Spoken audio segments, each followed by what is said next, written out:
पति और पत्नी का जो रिश्ता होता है वह रिश्ता टोटली प्यार और भरोसे पे टिका होता है। और जिस दिन भरोसा टूटा उस दिन पूरा परिवार तहस का महस भी हो जाता है। आज के घटना में सेम ऐसा ही हुआ, जिसकी वजह से ना सिर्फ एक व्यक्ति इस दुनिया को छोड़ के चला जाता है, बल्कि उसी के वजह से कई लोग जेल के सलाखों के पीछे भी पहुंच जाते हैं।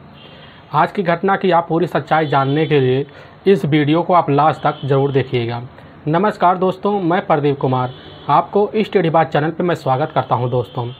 दोस्तों आज की यह जो सच्ची घटना है, यह घटना है हरियाणा प्रदेश। और हरियाणा प्रदेश के पास एक ज़िला पड़ता है फरीदाबाद, और ठीक उसी के पास एक कॉलोनी पड़ता है डबुआ कॉलोनी। दरअसल मैं बात कर रहा हूँ 28 जनवरी 2021 का दिन होता है। उसी डबुआ कॉलोनी में से एक व्यक्ति होता है जो सुबह सुबह डबुआ कॉलोनी के ही पुलिस थाने में फ़ोन करता है। वहाँ के थाना प्रभारी होते हैं संदीप कुमार, और उनसे बताने लग जाते हैं कि यहाँ पर एक व्यक्ति का डेड बॉडी पड़ा हुआ है। काफ़ी गहरा नाला है और यहाँ पर काफ़ी ज़्यादा गंद आ रहे हैं। अब जैसे ही थाना प्रभारी सुनते हैं, तुरंत ही अपने दल बल के सीम के साथ जो होता है, उसी समय दूसरे थाना प्रभारी भी साथ में होते हैं, यासीन खान, और साथ में कांस्टेबल टीम के साथ वहाँ घटनास्थल पहुँच जाते हैं। और जब डबुआ कॉलोनी में ही पहुँचते हैं तो वहाँ पर देखते हैं काफ़ी लोगों का भीड़ इकट्ठा हुआ है। लगभग सभी लोगों के जो होता है नाक पे रुमाल सा लगा हुआ है। लेकिन पुलिस जैसे वहाँ पहुँचती है तो देखती है कि उनके भी जो है वहाँ पर गंद आना शुरू हो जाता है। पुलिस उस भीड़ को हटाती है और इसके बाद जो होती है अपने दल बल की टीम के साथ जो लाई हुई थी, उस दल बल की टीम को वहाँ नाले में उतारती है। डेड बॉडी को बाहर निकाला जाता है और डेड बॉडी को देखा जाता है तो पूरी तरह से वह सल गड़ गया था। ना उसकी पहचान में आ रहा था, ना पता लग रहा था कि आखिर में यह जो है कितने दिन का है। लेकिन पुलिस जो होती है यह जान तो पाई थी कि इस व्यक्ति का जो होता है यह कोई व्यक्ति या एक जो होता है इंसान है, यानी कि यह एक आदमी है। और इसको मेरे लगभग देखने में लग रहा था कि यही 34 से 38 साल के बीच में है। पुलिस जो होती है लोगों से पूछने लग जाती है क्या कोई इस व्यक्ति के बारे में जानता है या इसकी कोई पहचानता है।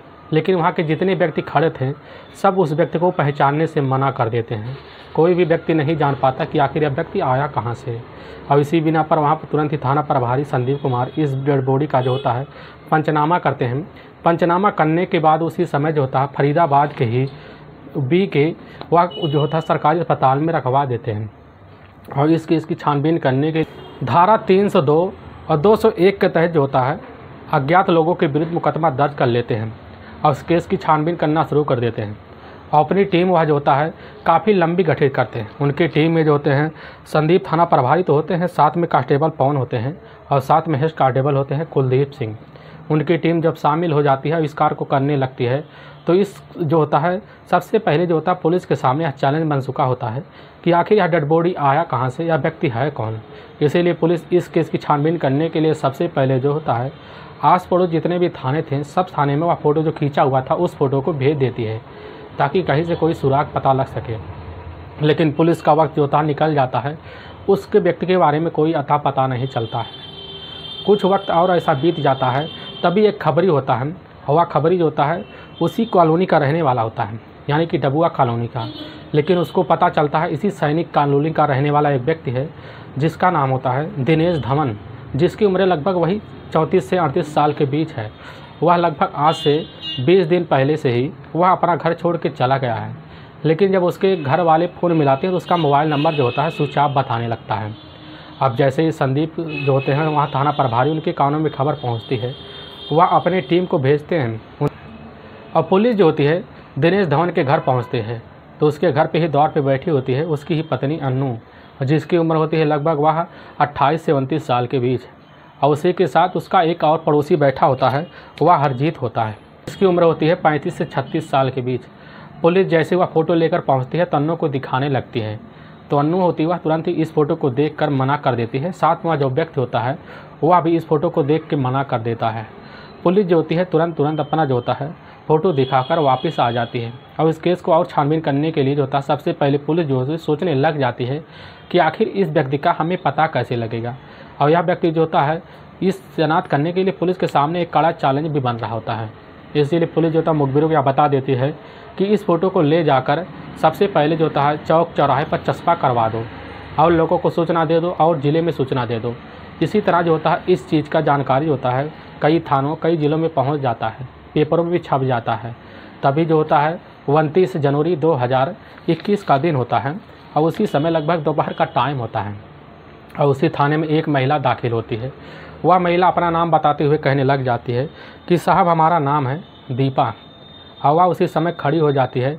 वह कहने लग जाती है कि साहब हमें शक है कहीं हमारा भाई तो नहीं है। और पुलिस दीपा को वीके उसी अस्पताल में ले जाती है और जब ले जाती है तो वहाँ पर डेड बॉडी दिखाने लगती है। तो दीपा जो होती है डेड बॉडी को देख के नहीं पहचान पा रही थी, क्योंकि डेड बॉडी जो था काफ़ी बुरी तरह से सल गड़ गया था।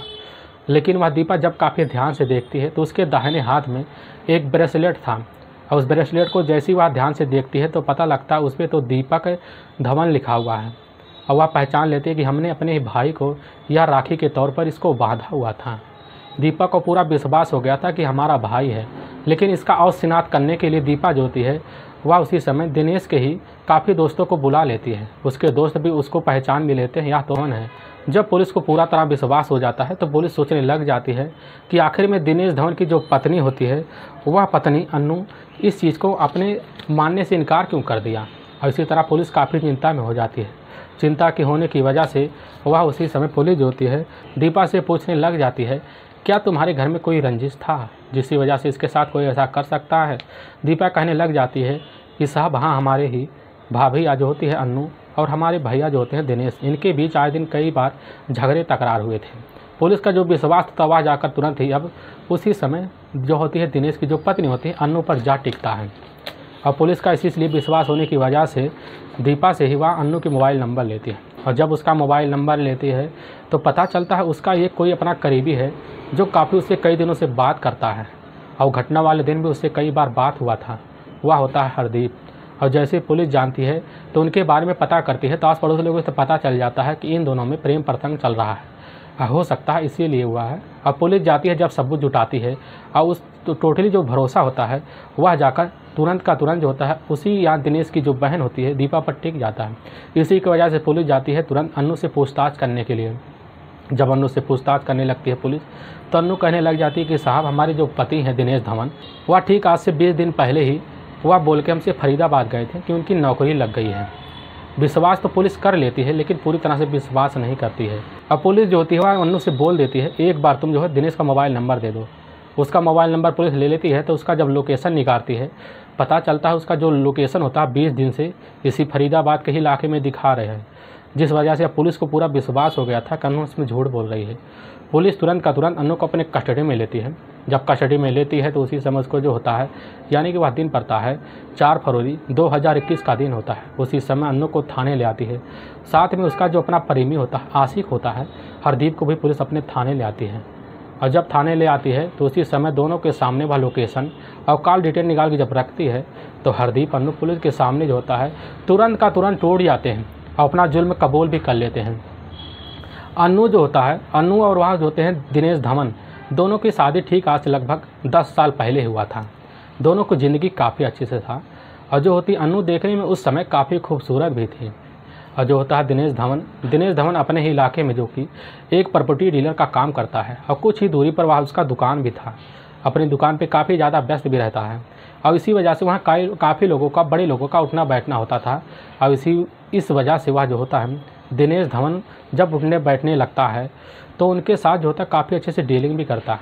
उसके पास काफ़ी ज़्यादा मुनाफे आते थे। मुनाफा आने की वजह से उसका घर काफ़ी ऐसे चलता था। धीरे धीरे वक्त बीतने लगता है तो जो होती अन्नू अपने घर में व्यस्त रहती है। इनका जो होता है लगभग सालों का वक्त बीत जाता है, लेकिन अन्नू और जो होता है दिनेश धवन का गोद जो होता है वह कभी हरा भरा नहीं होता है, जिस वजह से अन्नू काफ़ी ज़्यादा परेशान हो जाती है। इसी परेशानी के चलते जो होता है वह जो होता है दिनेश अपनी पत्नी अन्नू को लेकर काफ़ी डॉक्टरों के पास जाता है, लेकिन उसका कोई जो होता है सोल्यूशन नहीं निकलता है, जिस वजह से दिनेश काफ़ी ज़्यादा परेशान हो जाता है। लोग अन्नू को ताने देना भी शुरू कर देते हैं, लेकिन अन्नू का एक खास रिश्तेदार होता है अन्नू को यह सलाह भी देता है कि तुम जाकर बाल आश्रम में किसी बच्चे को जो होता है वह अपने गोद ले लो। अन्नू इस बात को समझ लेती है। साथ में अन्नू के साथ उसका जो पति होता है दिनेश धवन भी तैयार हो जाते हैं। दोनों जाते हैं अपने ही इलाके में बाल आश्रम होता है, वहाँ से एक बच्ची को गोद लेते हैं। उसके साथ ज़िंदगी भी जीना शुरू कर देते हैं। अब वह बच्ची के साथ इस तरह जीते हैं कि उनकी ज़िंदगी काफ़ी अच्छे से पटरी पर चल पड़ता है। दोनों का रिश्ता काफ़ी अच्छे से एकदम निभाने भी लगता है। वक्त बीतने लगता है, लगभग सालों बीत जाते हैं। 4 साल बीतने के बाद जो होता है वह जो होता है दिनेश धवन जब अपने दुकान पे जब बैठता था प्रॉपर्टी डीलर के उसी दुकान पर, तो वहाँ पर कई बड़े लोगों का उठना बैठना होता था। उठने बैठने की वजह से उनके साथ जो होता है कभी माहौल बनाने के लिए वह शराब भी पी लेता है। लेकिन शराब उसकी लत जो होती इतना बढ़ गया था कि आए दिन जो होता है वह शराब पीने की वजह से अपनी पत्नी से आकर जब बात करता तो उसकी जो पत्नी होती है अन्नू कहने लग जाती है, कल शराब पी के मत आना, नहीं तो तुम्हारे लिए अच्छा नहीं होगा। और जब सुबह निकलता तो कसम खा के निकलता और शाम को लौटता लड़खड़ाते हुए लौटता। अब अन्नू जब मना करती तो अन्नू के साथ वह गुस्सा होकर उसके साथ जो होता है उसी बात को लेकर मार पिटाई भी कर देता। पिटाई इतनी अन्नू सह रही थी कि वह किसी से इस बात का जिक्र नहीं कर सकती थी। अन्नू जो होती है वह सोचने लगती है कि हमारी इस दुखड़ा को सुनने के लिए कोई है नहीं, लेकिन उसी का पड़ोस के रहने वाला, ठीक उसका रिश्ते में देखा जाए तो उसका चाचा ही लगता है, जो अन्नू से लगभग 8 साल बड़ा है, हरदीप से जाकर जब अन्नू मुलाकात करती है तो जो होता है उससे अपनी करीबी दिल की बात भी रखती है। हरदीप जैसे अन्नू को देखता है तो एक नज़र में उसका दीवाना हो जाता है कि अन्नू देखने में जो काफ़ी खूबसूरत होता है।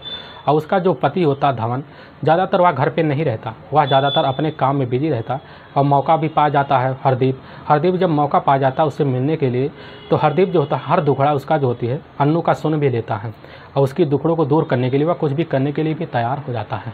अन्नू जो होता है वह चाहने लगता है कि हरदीप हमें काफ़ी चाहता है, लेकिन अन्नू जो होती है अपने रात का शारीरिक जो सुख होता है उससे वंचित रहती थी।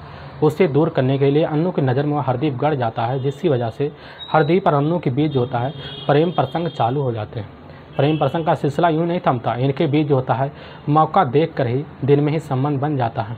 अन्नू के ही घर में ना किसी को पता चलता है, ना इसके बारे में उसका जो पति होता है दिनेश धवन को पता चलता है।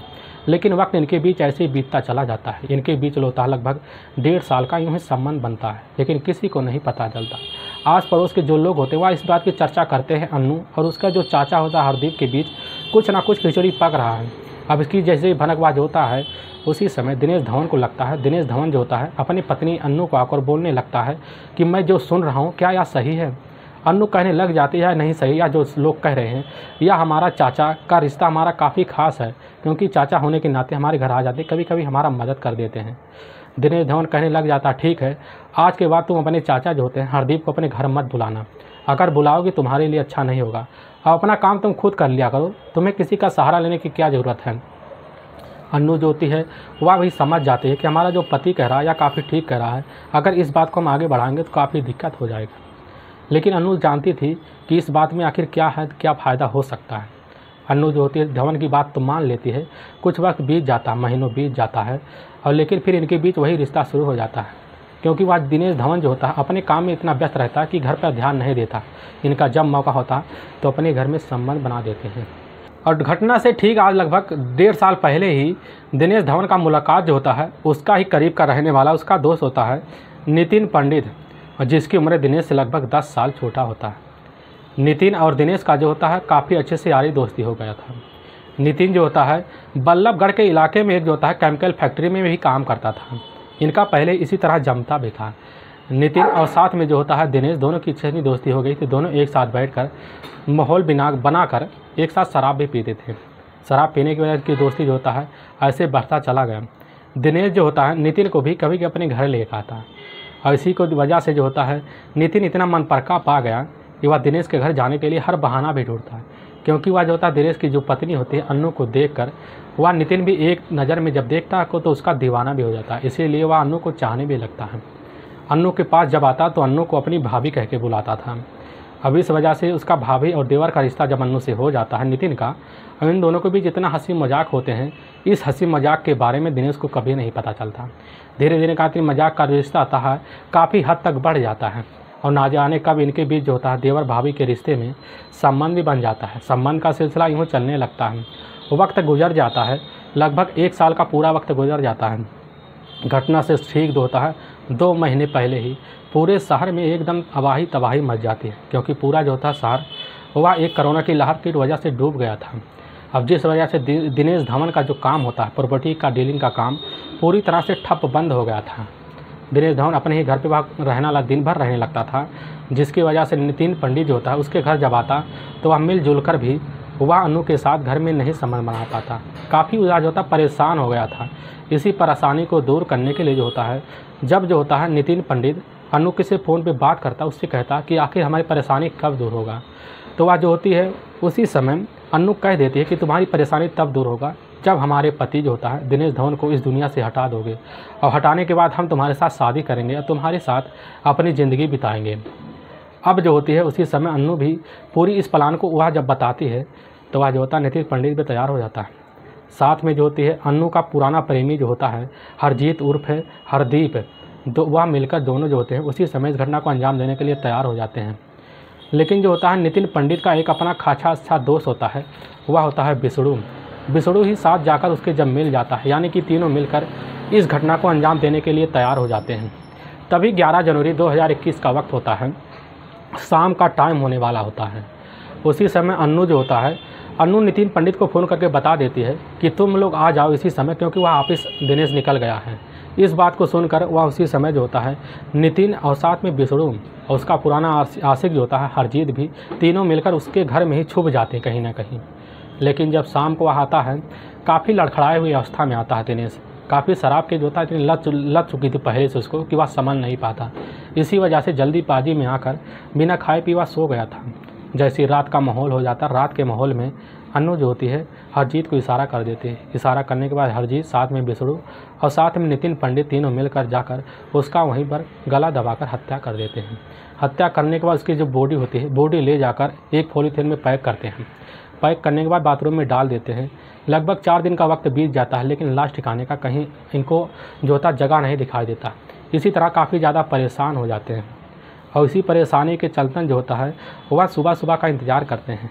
तभी जो होता है वह 25 जनवरी 2021 का दिन होता है और उसी समय सुबह सुबह सोचते हैं इस लाश को हम ठिकाने कहाँ लगाएं। तो बिसड़ू साथ में वह जो होता है नितिन पंडित और साथ में हरजीत तीनों मिलकर वह ऐसा प्लान बनाते हैं। इसी प्लान के तहत जो होता है अन्नू के घर में एक बेड रखा होता है, उसी बेड में जो होता है उस लाश को डंप कर देते हैं और सुबह सुबह जो होता है लाश को लेकर जाने लगते हैं। तो लोग आस पड़ोस के लोग देखते हैं कि आखिर इस लाश को लेकर आप इस जो होता है रेडी के सहारे जो होता है वह बेड में आप लेकर जा कहाँ रहे हैं। नितिन कहने लग जाता है इस बेड को रिपेयरिंग कराने के लिए ले जा रहे हैं। और शाम का टाइम हो जाता है, जब सुनसान जगह देखते हैं तो कुछ ही दूरी पर ले जाकर उसी नाले में वह उसके बॉडी को डंप कर देते हैं और लाकर उस जो होता है बेड को ले आकर छत पर तुरंत ही चढ़ा देते हैं। इसके बाद तीनों अपने अपने घर चले आते हैं, अपनी ज़िंदगी जीना शुरू कर देते हैं। लेकिन वाकई में दोस्तों पुलिस के हाथ जैसे ही यह हरजीत और साथ में अन्नू चढ़ते हैं, इसी बिना पर पुलिस की जो टीम होती है बिसड़ू और साथ में वहाँ जाती है, नितिन पंडित को भी अपनी कस्टडी में लेती है। इन चारों को लेकर पुलिस जो होती है उसी समय ले जाती है, वहाँ के कोर्ट में पेश करती है और इन चारों पर पुलिस जो होती है धारा मुकदमा दर्ज करके इन चारों को ले जाकर जेल में डाल देती है। दोस्तों इस घटना का सुनाने का उद्देश्य हमें किसी को परेशान करना नहीं है और ना ही किसी को दिल को ठेस पहुँचाना है। बस आपको यह बताना है कि आप जहाँ भी रहें आप सावधान और सतर्क जरूर रहें। दोस्तों अगर आपको यह वीडियो पसंद आ रहा है तो इस वीडियो को आप ज़्यादा से ज़्यादा शेयर और सब्सक्राइब ज़रूर करें, जिससे हम आपके बहुत आभारी रहेंगे। और फिर मिलेंगे एक नए एपिसोड के साथ, तब तक के लिए राम राम, जय हिंद दोस्तों।